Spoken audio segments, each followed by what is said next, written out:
की दुपारच्या वेळात प्रत्येक घरामध्ये ती घरातली महिला स्वेटर तरी करायची किंवा नक्षी पिशव्या विणायच्या. आणि तो एक वेगळा काळ होता. टी व्ही पण नसायचे, त्याच्यामुळे सिरियलचा मोह नव्हता आणि त्याच्यामुळे अशा खूप चांगल्या गोष्टी महिला अनेक वर्ष करायच्या आणि त्याच्यामुळे महिला थकायच्या पण कमी आणि त्यांची बोटं पण ॲक्टिव्ह राहायची, कारण का त्या बिझी राहायच्या.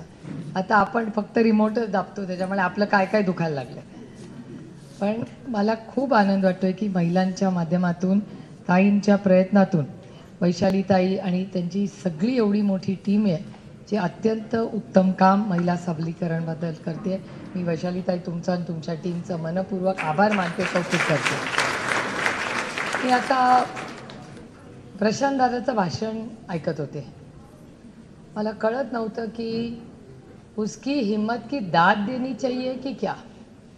अमृत नोनी आर्थो प्लस, ये एक प्रूवन फॉर्मूला है। इसमें मौजूद नोनी फल के गुण और आयुर्वेदिक जड़ी बूटियां शरीर को जरूरी पोषक तत्व देने के साथ साथ हड्डियों और जोड़ों के घिसने, उनमें होने वाले सूजन और दर्द को रोकने में मदद करता है। दर्द मुक्त जीवन के लिए अमृत नोनी आर्थो प्लस. तुमच्या भाषणाचं कौतुक करायचं का टीका करायची अशी मी कन्फ्यूज आहे.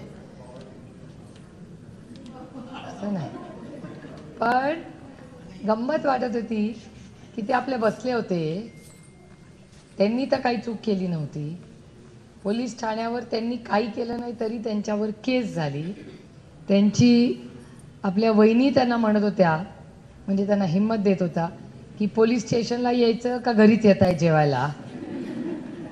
म्हणजे गंमत बघा, एखाद्या लढाईला जाणारा जेव्हा माणूस असतो तो केव्हा लढू शकतो, जेव्हा पूर्ण ताकदीने त्याला घरातून साथ मिळते. आणि प्रशांत दादांचं ह्याच्यात कौतुक जेवढं आहे त्याच्यापेक्षा जास्त वहिनींचं आहे, कारण का त्या रडत बसल्या नाही. त्यांनी ठरवलंय की आपला नवरा सत्याच्या बाजूने आणि तो लढतोय. त्यांनी शिवीगाळ केलेली आहे आणि त्याच्यावर खोटी केस होते, तरी त्याच्यावर जो काय अन्याय होईल मी त्याची अर्धांगिणी फक्त नावापुरतं नाही आहे, त्याच्या सगळ्या संघर्षाच्या काळात पण मी ताकदीने त्याच्यावर उभी राहणार आहे. हे आपल्याला ह्याच्यातून शिकायचं आणि हीच महिलांमधली ताकद आहे. पुरुषांना नेहमी वाटतं की पुरुषा जास्ती आपल्यापेक्षा ताकदवर आहे, असं नाही आहे. एखादी छोटीशी घटना झाली ना तर एखादी महिला पटकन रडते, पण तिच्यावर जेव्हा संघर्षाची वेळ येते तेव्हा ती पदर खोचते आणि जबाबदारीने कामाला लागते. हा या महाराष्ट्राचा इतिहास आहे आणि इतिहास आहे. आज तुम्ही रविवार असला तरी एवढ्या मोठ्या संख्येने आलाय. मी विचार करत होते यांची मुलं कुठे असतील, नवऱ्याकडे ठेवून आलाय. काही जणी नवरा कामावर गेल्या म्हणून त्यांना घेऊन आले. पण किती काम तुम्ही करता बघा. म्हणजे तुम्ही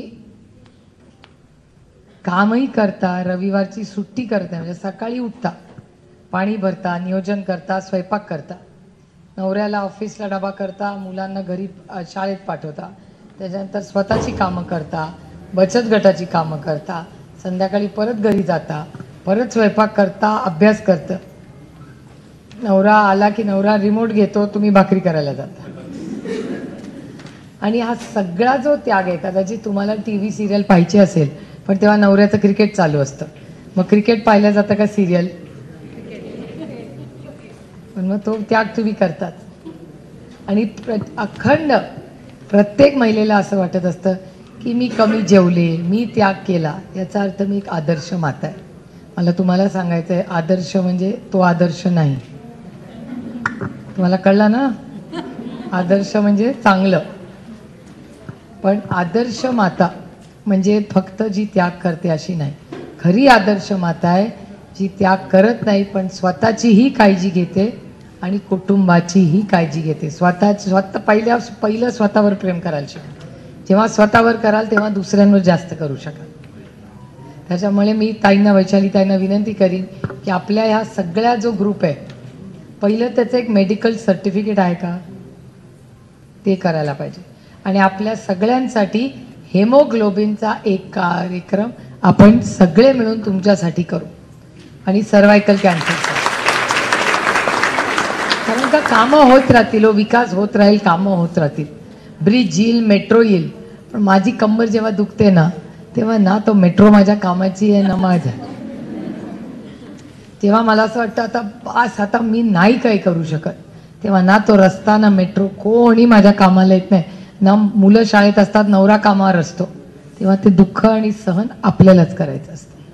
मला खरं सांगा, तुमच्यापैकी कोणीतरी हेमोग्लोबिन चेक केलंय का? कोणीतरी केलं? एकीने पण नाही. एकीने पण नाही. हा, मग ज्यांनी केलंय त्यांचं किती आहे हेमोग्लोबिन? किती? 7 आहे. लाज वाटते का सांगायला? कपाळावर हात मारून घेतलाय मी. 7. किती असायला पाहिजे माहितीये का? किती? आणि हसत सांगतेय, आता मी तुझ्या नवऱ्यालाच पकडणार. प्रशांत दादा, आधी उसको हस्बैंड को उठा लो,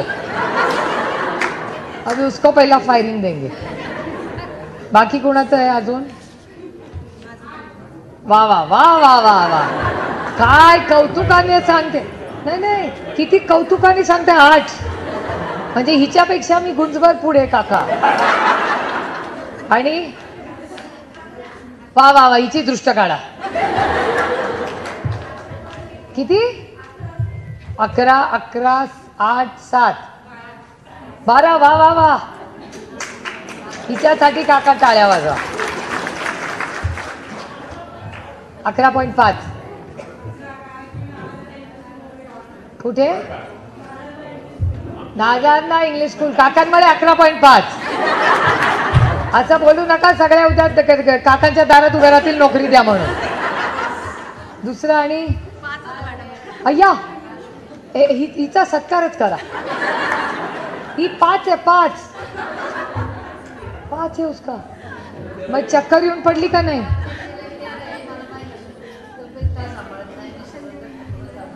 आणि 13 आहे. 5 मग चक्कर आली का? 5. आता किती आहे?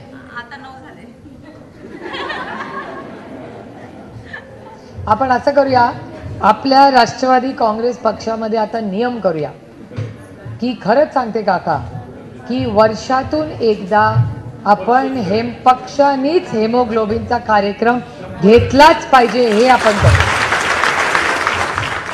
आपण असं करू, ह्यांचा घेऊ. असं करू, पक्षाच्या फॉर्म मध्ये महिलांना एक एक्स्ट्रा टाकू. हेमोग्लोबिन किती? खरंच सांगते अहो, पक्षवाढी, इलेक्शन हे सगळं येत जाईल. जान आहे तो जान आहे. त्याच्यामुळे 5 बीच परत सांगायचं नाही मला. मला आता 3 महिन्यात 12 करूनच पाहिजे. आणि कुणाला काही सूचना बोला. 11:30 नॉट बॅड. आणि व्यासपीठावर वरच्या सगळी गँग गप आहे, बघितलं का? किती?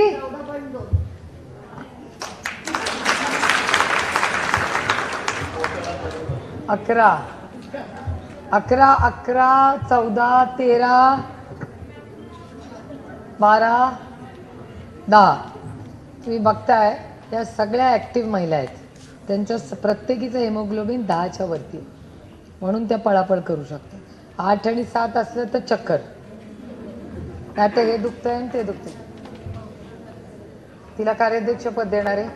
आता पत्र द्यायचं नाही. 3 महिन्यांनी हेमोग्लोबिन वेटिंगवर ठेवायचं. बरोबर काका? वेटिंगवर ठेवा पत्र. हेमोग्लोबिन वाढलं 10, 12, 11, 12 झाल्यावर पत्र. तोपर्यंत नो पद. हिचं इन वेटिंग. जागा मोकळी ठेवायची. पण खरंच आहे, तुम्ही म्हणजे हा चेष्टेचा भाग सोडा. On a very serious note मी तुम्हाला सांगते की स्वतःवर प्रेम एवढ्यासाठीच करा की तुम्ही बऱ्या राहिला तरच तुम्ही घरातलं सगळं करू शकाल. त्याच्यामुळे स्वतःची तब्येतीची काळजी ही घेतलीच पाहिजे, म्हणून माझा आग्रह आहे. आणि तुमचं हेमोग्लोबिन वाढवायला फार काही खात बसायला नाही. आता उद्यापासून वडापाव खाल म्हणलं, ताई म्हणल्या वजन वाढवा. मी वजन वाढवायला म्हणत नाही, मी हेमोग्लोबिन वाढवायला म्हणते. पाल्याची भाजी खाता का नाही? हा, मग खा ना रोज पाल्याची भाजी. काय प्रॉब्लेम आहे? एवढीशी बनवायची, ती सगळ्यांना वाटून टाकायची, उष्टीन मुलांनी टाकलेली स्वतः खायची. करेक्ट? त्यामुळे माझी विनंती राहील की आपण सगळ्यांनी हा जो गट आहे हा फक्त काही इलेक्शन प्रचार एवढा पुरता नाही आहे. तुम्ही कर्तृत्वाने स्वतःच्या पायावर उभं राहिलं पाहिजे आणि स्वतःची तब्येत ही जपली पाहिजे. तुम्ही जेव्हा एक आदर्श राहाल तेव्हा दुसऱ्यांच्या समोर आदर्श राहाल. You have to be a role model. स्वतः एक आदर्श रोल मॉडेल राहा, तेव्हा लोक तुमच्या मागे येतील. आणि ते फक्त रोल मॉडेल भाषणातून नाही, भाषणातून पण आणि स्वतःच्या कृतीतून पण झालं पाहिजे. आता ताई उठून म्हणल्या की नाही, मी एवढी धावपळ करते, माझं 13 आहे, या म्हणल्याच की नाही त्यांचं 14 आहे. मग त्या चांगल्या रोल मॉडेल्स आहेत तुमच्यासाठी, त्याच्यामुळे त्याचा एक आदर्श तुम्ही ठेवला पाहिजे. आता मी महागाईचं यांचं ऐकलंच. आज सकाळी मी एक प्रेस कॉन्फरन्स करत होते, एक ताई मला भेटायला आल्या आणि त्या म्हणल्या जरा थांबा प्रेस. म्हटलं काय झालं? म्हटलं अरे बापरे, आता लाईव्हच चाललंय पुऱ्या महाराष्ट्राला, काय या ताई म्हणतात मला. ते झाले बघा माझं एक काम आहे तुमच्याकडे. म्हटलं काय काम आहे? म्हणजे ती महागाई कमी करा पाहिजे. दमात घेतलं की नाही मला, ॲक्च्युली त्या बाईने मला दमात घेतला. झालं महागाई कमी करायची, इलेक्शन लढायचं, जिंकून यायचं आणि पार्लमेंटला गेल्यावर पहिलं भाषण महागाईवर करायचं. खरं आहे की महागाई आज काय सांग, डाळ दूध काय स्वस्त आहे मला सांग, कांदा शिक्षण काय स्वस्त झालं? काहीच स्वस्त झालं नाही. आणि आज राज्याच्या समोर 2 अतिशय गंभीरचे प्रश्न आहेत. एक म्हणजे महागाई आणि दुसरं म्हणजे बेरोजगारी. हे दोन्ही गंभीर प्रश्न आहेत. आणि या राज्यात भ्रष्टाचार तर काही संपतच नाही. तुम्हाला पेटीएम माहिती आहे सगळ्यांना? पेटीएम नोटबंदी झाली, सगळ्यांना वाटलं मोठ्याचे पैसे गेले, बरं झालं, खाल्ले होते ना, बरं झालं म्हणला की नाही एकामेकाला. मला खरं सांगा किती वर्ष झाली हो नोटबंदी होऊन? 8. आज जेव्हा धाड पडते तेव्हा टी व्हीवर बघता का हो पैशाच्या थप्प्या थप्प्या थप्प्या. मग जर भारतीय जनता पक्षाने नोटबंदी केली, मग या नोटा कुठल्या आल्या हो? मग धाडीत तर नोटा नाही मिळायला पाहिजे. मग कोण छापतंय आणि कुणाच्या नोटा आहेत ह्या? बरोबर आहे. आणि तुम्ही म्हणला पेटीएममध्ये पैसे भरायचे, बरोबर. केळं घेतलं फोनवरनं पेटीएम केलं, शाळं घेतलं पेटीएममध्ये पैसे भरले, तिकडून किराणा माल घेतला पेटीएम, अरे पानवाला पण 10 रुपयाचं पेटीएम. पेटीएममध्ये, हे मी म्हणत नाही आहे, रिझर्व्ह बँक ऑफ इंडिया म्हणते पेटीएममध्ये 27,000 कोटी रुपयाचा घोटाळा झालाय. किती? मला आता मी एक प्रश्न विचारणार आहे, त्याचं उत्तर मला पण माहिती नाही. 27,000 कोटीमध्ये शून्य किती? बोलो परत. चला, एक कोटीमध्ये किती एवढं तर सांगा. बघा, मी मगाशी एका भाषणात सांगितलं, मगाशी मी एका भाषणामध्ये हिशोब चुकीचा केला होता, कारण मला व्यवहार जमतच नाही, त्याच्यामुळे अजून कन्फ्युजन चाललं आहे. 7, 8, 9, 10 आपण व्यवहार, भ्रष्टाचार आणि काम. व्यवहार आपल्याला जमत नाही कारण आपण भ्रष्टाचार करत नाही, बरोबर. त्याच्यामुळे 1 कोटीत किती शून्य आणि 70 कोटीमध्ये शून्य आणि 27 कोटीमध्ये शून्य आम्हाला नाही माहिती, कारण का आम्हाला काही घेणं देणं नाही त्याच्याशी. आम्ही कष्टाने पैसे कमवतो, आम्ही ते खर्च करतो आणि शांत सुखात राहतो. पण 27,000 कोटी रुपयाचा पेटीएमचा जो भ्रष्टाचार झाला, ते मी आरोप करत नाही आहे, हे RBI म्हणते. आणि कुणाचे जे 27,000 कोटी? हे सर्वसामान्य गरिबाचे, तुमच्या भाजीवालेचे, तुमच्या किराणा मालाचे. आत्ता सकाळी बातमी आली की 3 महिने अजून दिलेत पेटीएमला त्यांचं नियोजन करायला. जर नियोजन नीट झालं तर ते 27,000 कोटी रुपयाचं भ्रष्टाचार कसा झाला, कोणी केला, हे सगळं आता आपल्याला कळेल. तुम्ही विचार करा की भारतीय जनता पक्ष काय सांगून आली, ना खाऊंगा ना खाने दूंगा, बहुत हो गई महंगाई की मार, अब की बार. आठवता का? म्हणजे महंगाई कमी करणार, भ्रष्टाचार कमी करणार. मी तुम्हाला एक गोष्ट सांगते, तुम्ही मला सांगा की माझं बरोबर आहे का चुकतंय. मी पार्लमेंटच्या आशीर्वादाने गेले आणि मी पार्लमेंट सुरू झालं की आज जाते, संपल्याशिवाय जातच नाही तिथून बाहेर घरी. तर दुपारची वेळ होती, 4-5 वाजता. निर्मला सीतारामन माहिती आहेत का सगळ्यांना? या देशाच्या अर्थमंत्री आल्या आणि एक कागद ठेवला आमच्यासमोर. म्हणलं काय कागद आणलाय?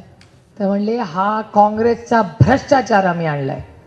काँग्रेसचा कुठला भ्रष्टाचार? ते म्हणले काँग्रेस पार्टी या देशातली सगळ्यात भ्रष्ट party.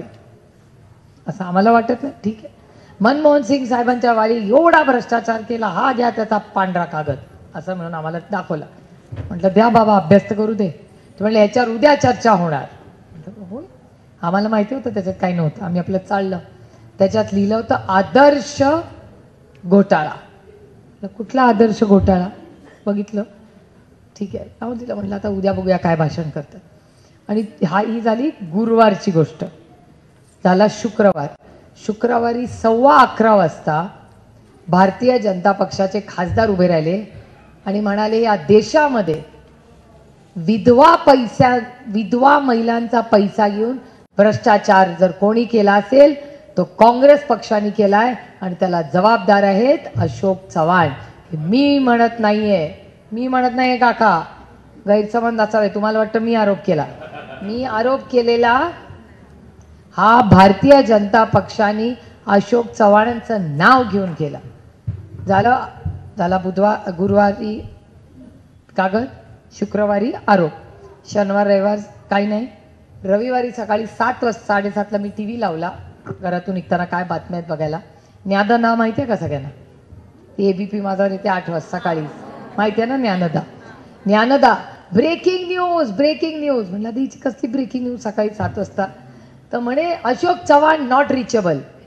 Ashok Chavan not reachable? सकाळी माणूस योगा करत असेल, सकाळी ही कशाला त्याला फोन करते नॉट रिचेबल? तिला काहीतरी बातमी असेल. नॉट रिचेबल म्हणजे जाऊ दे, आपल्याला काय करायचं. Ashok Chavan not reachable. मी गेले कामावर. 2 वाजता प्रेसवाल्यांचा फोन आला, कुठे आहात? म्हणलं मी मतदारसंघात आहे. का हो? ते म्हणले असं झालंय की अशोक चव्हाण BJPत चालले. म्हटलं असं होणार नाही हो. शुक्रवारीच भारतीय जनता पक्षाने सांगितलंय विधवांचे पैसे खाणारा या देशातला सगळ्यात मोठा भ्रष्टाचारी कोण, तर त्या माणसाचं नाव अशोक चव्हाण असं भारतीय जनता पक्ष म्हणते. त्यांना कसं भारतीय जनता पक्षात गेलो, काहीतरी बोलताय तुम्ही. तर त्याच्यावरती असं म्हणाले की प्रवेश आहे 2 वाजता, दुपारी 2 वाजता ते भारतीय जनता पक्षात प्रवेश केला. मंगळवारी फॉर्म भरला आणि बुधवारी ते राज्यसभेचे ना एकदा खासदार झाले. म्हणजे ज्या माणसावर तुम्ही विधवा महिलांचे पैसे खाण्याचा आरोप केला त्या माणसाला तुम्ही 4 दिवसात तुमच्या पक्षात घेतला. मग भारतीय जनता पार्टी आहे का ती भ्रष्ट जुमला पार्टी आहे हे तुम्ही मला. ती भारतीय जनता पार्टी आहे का ती काय भ्रष्ट जुमला पार्टी? भ्रष्ट कळतं, ती भ्रष्टाचारी आहे. जुमला म्हणजे काय माहितीये का? जुमला म्हणजे 15 लाख आले का? त्यांनी म्हणले होते की नाही 15 लाख दिन आले का अकाउंटला? आले असते तर माझं भाषण ऐकायला कशाला गेला. आता तिकडे तुमची कुठली ती छोटी 1 लाख 2 लाख रुपयाची गाडी नॅनो घेऊन नवऱ्यावर गावभर फिरत बसला असता. माझं भाषण ऐकायला कशाला आला असता 15 लाख दिले असते तर? खरं आहे की नाही सांगा? भ्रष्टाचारी ते आहेत, जुमलेबाज आहे. 15 लाख आले नाहीत. 2 कोटी नोकऱ्या आला का? नाही. भ्रष्टाचार मुक्त भारत झाला का? नाही. महागाई कमी झाली का? नाही. याला जुमलेबाजी, आपण मराठीत थापा म्हणतो ना, त्याला हिंदीत जुमला म्हणतात. त्यामुळे भ्रष्ट आहेत, जुमलेबाज आहे आणि पक्ष आहे त्यांचा. त्याच्यामुळे आता बाद झाली 10 वर्ष फसवाफसवी. आता प्रशांत दादा म्हणाले की आरक्षण, कुठलं आरक्षण हो? मी मगाशी जाहिरात बघितली. एक मुलगी होती आज सकाळी का काल रात्री TV बघताना, ती म्हणली हा आणि मातीचा सन्मान आहे, ही मुलींचं हे राज्य आहे. कुठल्या मुलीला यांनी केलंय हो? काय गोपीनाथ मुंडे साहेबांचं उभं आयुष्य त्यांचा भारतीय जनता पक्षाची सेवा करायची गेली. त्यांची मुलगी आज अडचणीत आहे का हो भारतीय जनता पक्ष त्यांच्याबरोबर उभा? विरोधात होते तेव्हा मुंडे साहेब लढले, पण आज पंकजाताईच्या बरोबर एक तरी BJPचा माणूस आहे का बघा. भ्रष्ट आरोप केलेले अशोक चव्हाणांना तुम्ही पद देता, पण ज्या माणसांनी उभं आयुष्य भारतीय जनता पक्षासाठी दिलं त्या गोपीनाथ मुंडेंच्या मुलींसाठी तुम्हाला वेळ नाही. माझं भाषण चुकत असेल तर सांगा. ती त्यांची मुलगी नाही आहे? इथे आपल्या वारज्याच्या इथे पुढे संध्याकाळी 8:30 वाजता एका मुलीवर वार झाला की नाही? कोयता गँग फिरते की नाही? मग त्या तुम्ही भारतीय जनता पक्षाच्या किंवा आपल्या मुली नाही आहेत काय? तुम्ही विचार करा की महिलांसाठी गॅस सिलेंडर ज्याचा उल्लेख प्रशांत दादांनी केला, 450 रुपयाचा 1000ला घातलेला, तुम्ही भारतीय जनता पक्षाच्या मुली नाही आहात. मग तुम्ही कुठल्या मुलीचं भलं केलंय हो? भ्रष्टाचार वाढला, महागाई वाढली, महिलांवरचे अत्याचार वाढले, मग कुणाचं भलं झालंय? अरे साक्षी मलिक या देशाची मुलगी आहे. कुस्ती माहिती आहे की नाही? साक्षी मलिकनी काय आणलं होतं? मेडल आणलं होतं ऑलिम्पिकवरनं, सुवर्ण पदक. काका, साक्षी मलिक ही भारताची मुलगी नाही का? तिने आरोप प्रत्यारोप केले, त्याचं उत्तर आम्ही सगळे गेलो तिच्या आंदोलनाला, पण त्या मंत्रालयाच्या 5 मिनिटावर होता, एक मंत्री आला नाही, एक. मग हे महिलांच्या बाजूनीचं सरकार आहे? हे पूर्णपणे महिलांच्या विरोधी सरकार आहे. ज्यावेळी आदरणीय पवार साहेबांनी आरक्षण आणलं, आरक्षण अनाऊन्स केलं, पुढच्या इलेक्शन त्याची अंमलबजावणी झाली. आमच्याकडे दिल्लीला आरक्षण दिलं, चेक काढला आरक्षणाचा, नाव आपलं लिहिलं, सही केली, पण तारीख नाही लिहिली. त्यामुळे आपल्या पत्रात काय पडलं या सरकारमुळे? 10 वर्ष यांचं सरकार आहे. मला खरं सांगा, आपण असा विचार करू, आपला विचार म्हणजे काँग्रेसचा आणि भारतीय जनता, आपण फक्त दाहिनीचा विचार करू, बाकीचं दुनियेचं राहू द्या. मला फक्त उत्तर द्या की हे तुम्हाला बीजेपीने दिलं का काँग्रेसने दिलं? तुमच्या घरात वीज कोणी आणली हो? या भागातला रस्ता कोणी केला? तुमची मुलं ज्या शाळेत जातात ती कोणी केली? ही वास्तू कोणी बांधली? तुमची बँक कोणी काढली? तुमचा मोबाईल कोणाच्या काळात आला? तुम्ही आज ज्या हॉस्पिटलमध्ये जातात तिथले हॉस्पिटल कोणी काढलं? कोणी काढलं? मग रोटी, कपडा और मकान, गटर, मीटर, वॉटर सगळं काँग्रेसने दिलं. मग ह्यानी काय तुमच्या पदरात पाडलं? मी महागाई तुमच्या पदरात पाडली, बेरोजगारी, पुण्याचा ट्रॅफिक, पुण्याचं पाणी. अहो, मी पण तुमच्यासारखी नागरिक आहे. इथून घरी जायला 1 तास लागतो मला. कधी या, सकाळ, दुपार, संध्याकाळ. 1 तास गेलं तर म्हणायचं रामकृष्ण हरी, वा वा, आज 1 तासात आलो. पेट्रोल डिझेल काय स्वस्त नाही आहे ना, वेळ स्वस्त आहे कोणाला. पोल्युशन वाढले, सगळ्यांची पोरं खोकत असतात. आमची पोरं लहान होती ना तेव्हा तुमच्यासारखी खोकायची नाही. तुमची पोरांना सारखं सर्दी खोकला असतो की नाही? कोण आहे त्याला जबाबदार? हे सरकार आहे. सगळं काम एकाच वेळेस काढलंय. रस्त्याचं पण काम तेव्हाच, मेट्रोचं पण का देवा. इथे रस्ता बनवायचा, मग खोदायचा, मग परत रस्ता खोदायचा, करतात की नाही? मग भ्रष्टाचार नाही आहे? महिन्यात जाब नाही विचारायचा? 5 वर्ष 24/7 त्यांनी सांगितलं होतं की नाही भारतीय जनता पक्षाने, भ्रष्ट जुमला पार्टी, की तुम्हाला 24 तास पाणी देऊ. दिलं का 24 तास पाणी? मीटर बसवलं, जास्त महाग झालं, घ्या तुमच्या पत्रात. हे पुढच्याच विचारलं की हे पण सांगा. त्याच्यामुळे सगळ्या गोष्टीचा गांभीर्याने विचार करा. सत्ता येते आणि जाते हो, त्याची काय मी फिकर करत नाही. आणि कोणाची मक्तेदारी नाही आहे की जन्माला आलो ते सत्तेतच आलो आणि आयुष्यभर सत्तेत राहणार. अरे खाली हात आए और खाली हात जाएंगे. काय करायचं हे सगळं बियॉन्ड? लोकांची सेवा करण्यासाठी आणि तुमच्या आयुष्यात एक चांगला बदल घडवण्यासाठी मी राजकारणात आले. त्याच्यामुळे राजकारण म्हणजे नुसतं घरं फोडा, इन्कम टॅक्स, ईडी तरी माहिती होती का 5 वर्षापूर्वी तुम्हाला? आज कोणी भारतीय जनता पक्षात गेला की आपण म्हणतो ईडी वाटतं आली त्याच्या घरी. जे जे काँग्रेस सोडून भारतीय जनता पक्षात गेले ते सगळे ईडीवाले होते का नाही? मग त्यांनी भ्रष्टाचार केला का नाही? मग ते आता कुठल्या पक्षात आहेत? मग तुम्हाला भ्रष्ट पक्ष पाहिजे का तुम्हाला स्वच्छ पक्ष पाहिजे?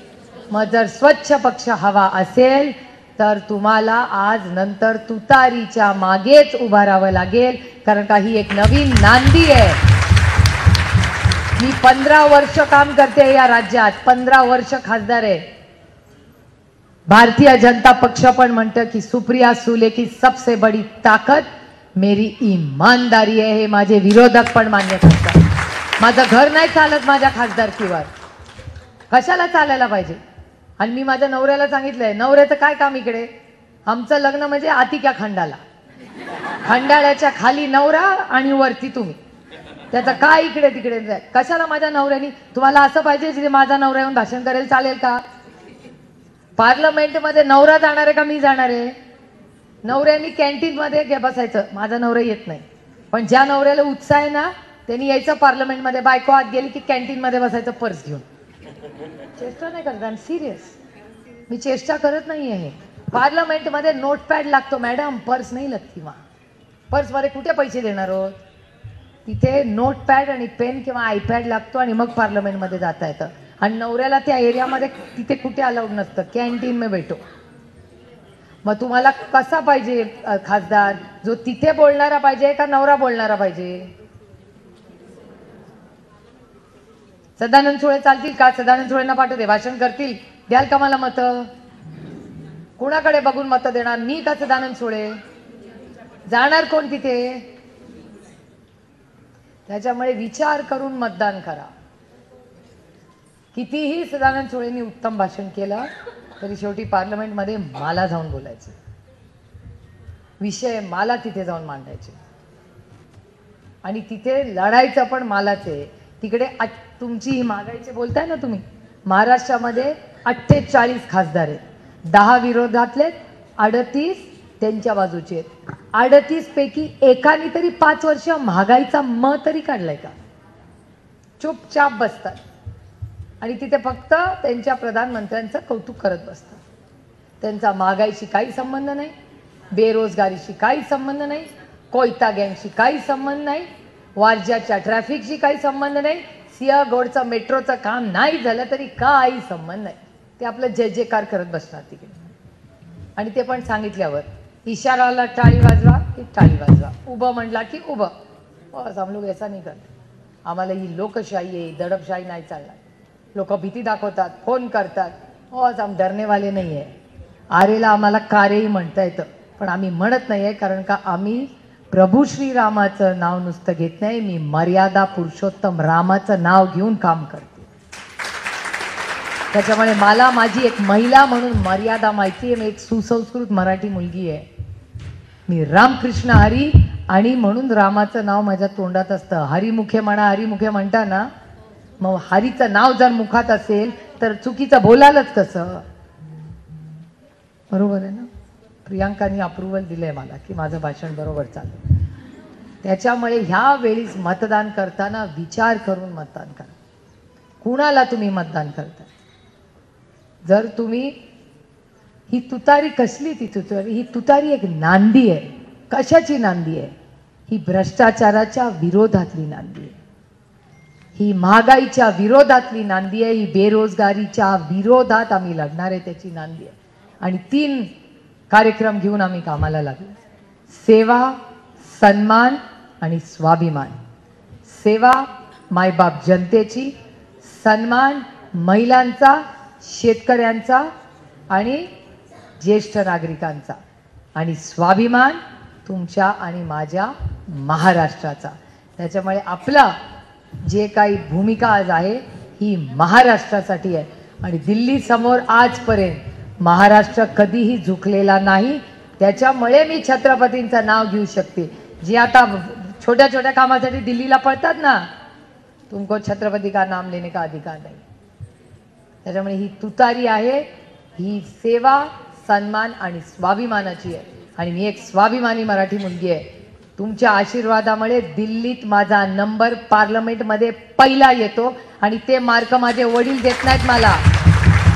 मी पार्लमेंटमध्ये जेव्हा उभी राहते तिथे मार्क देणारे भारतीय जनता पक्षाचे असतात. कॉपी करके फर्स्ट नहीं आती, मैं खुद के जिम्मे पे आती हूँ. आणि मी का लढते? कारण का माझा प्रयत्न आहे की जर एक सुप्रिया पवारांच्या सुळेंच्या घरातली या भ्रष्टाचाराच्या विरोधात लढली तर प्रत्येक घरामध्ये एक सुप्रिया असेल जी सगळ्या या चुकीच्या गोष्टींना नाही म्हणेल. आपण एकीमेकीला साथ देऊया. आणि तुम्हाला भ्रष्टाचार चालतो का? मला नाही चालत. कशासाठी? कुणाचे पैसे आहेत? आणि म्हणतात ना विकास केला, काय स्वतःच्या खिशातून पैसे दिले? आम्ही टॅक्स भरतो, त्या पैशातून विकास होतो. कोणी स्वतःच्या खिशातून मी हे केलं, मी ते केलं, ओ वा वा वा. तुमच्या घरातलं सांगा, इथलं सांगू नका. तुम्ही इथले सेवक आहात, आमच्या डोक्यावर नाही बसायचं. तुम्ही जे काम करताय, मी तुमची लोकप्रतिनिधी आहे. तुम्ही म्हणाल ते मी करायचंय. तुम्हाला महागाई वाटते, मी बोललं पाहिजे. तुम्हाला बेरोजगारी वाटते, मी बोललं पाहिजे, सत्तेत असू दे किंवा विरोधात. त्यामुळे सगळ्या गोष्टीचा गांभीर्याने तुम्ही विचार करा.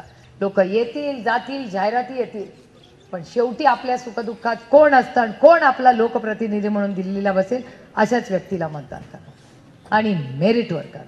मी आता जी मतं मागते ती मेरिटवर मागते आणि मी मतं मागते. सदानंद सोळेला मतं मागायला फिरवत नाही. गाववाडी वस्तीवर मी फिरते आणि असंच असलं पाहिजे. तुम्ही कोण नोकरीवर जाता का इथे कोणी? तुम्ही कुठलं काम करता? घरकाम करता. जाईल का नवरा तिकडे घरकाम करायला? तो वेगळं काम करतो ना, तो लुडबुडतो का तुमच्या कामात? तुम्ही त्याच्या कामात नाही आणि त्याच्यात तसंच असलं पाहिजे. माझी पण खासदारकी माझी आहे, माझ्या नवऱ्याची काय लुडबुड करायची गरज नाही. बरोबर आहे की नाही? तुम्ही जेव्हा चपात्या लाटता सगळ्यांकडे जाता तेव्हा नवरा येतो का लुडबुड करायला? तुम्ही त्याचा लुडबुड करायला जाता का?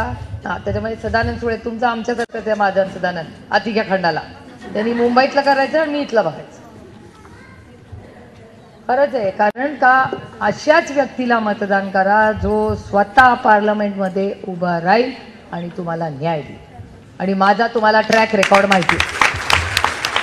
आणखीन एक सांगते, मग लोक म्हणतील परिवारवाद. माझा परिवारवाद नव्हता. मी जेव्हा लोकसभा मी 2009 मध्ये पहिली लढले. काका चव्हाणांना विचारा, 2 वर्ष आधी मी दौरे करत होते की नाही? 2 वर्ष मी मतदारसंघ पिंजून ह्यांच्या सगळ्या, मला कुठे माहिती होतं दायरी काय आणि सिंहगड काय. सिंहगडावर पिकनिकला जात होतो. कोण ओळखत होतं कोणाला तिकडे? डोंजे कुठे कुणाला माहिती होतं? कुठल्या तरी लग्नाला गेले एवढंच माहिती होतं. मी इलेक्शन लढायच्या आधी 2 वर्ष बारामती लोकसभा मतदारसंघातलं गाव वाडी वस्ती फिरले होते ह्यांच्या सगळ्यांच्या मदतीने. कारण अहो लोकप्रतिनिधी आहे मी. कॉपी करून पास नाही होणार. नवऱ्यानी पेपर भरायचा आणि मी पास व्हायचं? अरे सुप्रिया सुले खुद करूंगी और खुद पास होगी, खुद के मान्यते. त्याच्यामुळे सगळ्या गोष्टीचा गांभीर्याने विचार करा. लोक येतील, ऐकायचं, जनाचं करायचं. त्याच्यामुळे तुम्ही स्वाभिमानी मुली आहात, महिला आहात. मुली म्हटल्यावर सगळ्यांनाच आवडतं. मी जरा महिला म्हटल्यावर काही चेहरे पडले, पण हरकत नाही. तुम्ही या सगळ्या गोष्टीचा सगळ्याची माहिती घ्या. आणि 3 वेळा मला मोठ्या संख्येने आपण मतदान करून संधी दिली त्याबद्दल मी तुमचे मनापासून आभार मानते. आणि पुन्हा एप्रिलमध्ये तुतारीच्या शेजारचं बटन दाबून पुन्हा एकदा ह्या भागाची लोकप्रतिनिधी म्हणून तुमचा आवाज म्हणून दिल्लीला जायची मला संधी द्या एवढीच विनम्र विनंती करते आणि आपली रजा घेते.